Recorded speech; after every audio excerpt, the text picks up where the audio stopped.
Happy glorious Monday. Before we get to all the fun stuff, i.e. rubbing the Super Bowl loss and Jesse Waters' ugly fat face, first we're going to talk about crime, and a really bad one, specifically involving Jen Angel. She's the progressive owner of Angel Cakes, a bakery in Oakland, California. She was savagely murdered this week, robbed by two thieves who smashed her car window, ran off with her purse. She chased after the duo's car, but got caught in the car door, dragged to her death. Terrible, terrible story.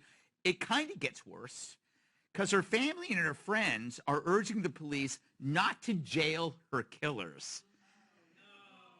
Hey, they're listening. Wow, they're here. Yeah, because they claim it would not align with her beliefs in something called restorative justice. And also because they're idiots. Her murderers are still on the loose, but rather than call for their capture, her friends urged the city to promise not to make her killers serve hard time. Which is kind of what you do if someone you hated died. But this is restorative justice, a lying phrase that restores nothing and offers no justice at all to anybody. It's a strategy to keep thugs out of jail by claiming someone in the past got a raw deal. So you transfer past justice to this current creep, even if he's guilty as sin. Using this reasoning or lack of reasoning, you could never mete out justice on any brutal crime ever. Just say people were treated badly in the past, so let this poor soul go. They claim that imprisoning her aggressors would prevent actual healing. Well, you want healing? Put on Marvin Gaye. Actually, locking them up for a long time would promote healing, a lot of it, by keeping the perpetrator's next victims away from harm. And by the way, you think Angel's friends might be open to having the perpetrators come live with them indefinitely? How restorative will they feel when everything they own is suddenly being sold on Craigslist, including their kids? Still, they say locking them up would only perpetuate harm. But they don't say to whom, because it's murderers. Perps who get away with murder won't think, you know, wow, that was so nice they didn't lock me up. I won't murder people anymore. No, the experience incentivizes them to kill again, to accrue more victims, which is the problem with the entire system that's abdicated their responsibility in protecting innocent from evil. Today, ideology trumps safety and creates a parade of victims, but also a parade of idiots. First off, thanks to Greg Gutfeld for doing my intro today.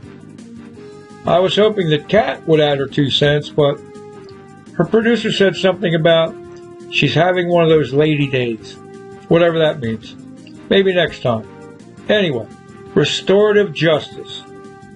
Sorry, folks, but that's obviously a liberal concept that flies right over my head.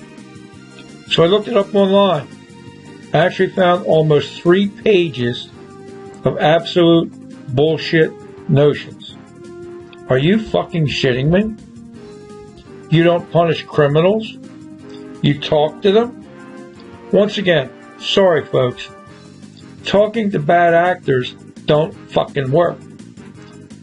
Like Gutfeld just said. So, today, we're moving away from our normal agenda of books and movies and crime series and talking about a true crime that's also part of our current events. I'm talking about Jennifer Angel. In case you missed it, here's what happened.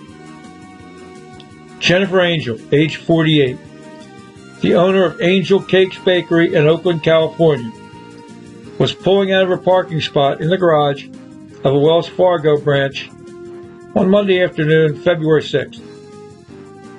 It's an upscale area of high-rise condos, office buildings, and Oakland's cathedral. A car pulled in front of her and blocked her. A ne'er-do-well exited the car, broke her passenger side window, reached inside, and grabbed something that didn't belong to him. Then he got back in his car, and the car took off. Jen got out of her car, chased after the robber's car, and caught it. But she somehow got trapped by the door of the fleeing vehicle, and the car dragged her down the middle of the street for more than 50 feet, with her head bouncing off the street multiple times. An ambulance arrived soon and rushed her to the hospital. where doctors determined that she lost all brain function and placed her in a medically induced coma, but she never regained consciousness. She was pronounced dead 3 days later. But, get this, her family and her friends don't want the killer or killers punished. They don't even want the police to investigate the crimes. And why not? Well, let's take a quick look at Jen's backstory. Prior to opening the bakery a few years back, she was a longtime social movement activist, anarchist, and defund the policer. For some reason, she didn't believe in truth, justice, and the American way. She believed in community members relying on one another, leading with love, centering the needs of the most vulnerable, and not resorting to vengeance and inflicting more harm. But if those were her real inner beliefs, really her inner beliefs, why'd she chase after the robbers? Why didn't she just turn the other cheek? And what was she going to do if she caught them? Talk to them? Oakland PD, go out and chase those bastards down. And it's too bad we don't have public hangings anymore. Just a quick plug for my true crime biker classic, Born to be Wild. Still selling almost 31 years after its first publication. Info on all my books at barrybo.com. And thanks for stopping in today. Until next time. See you. And that's a wrap.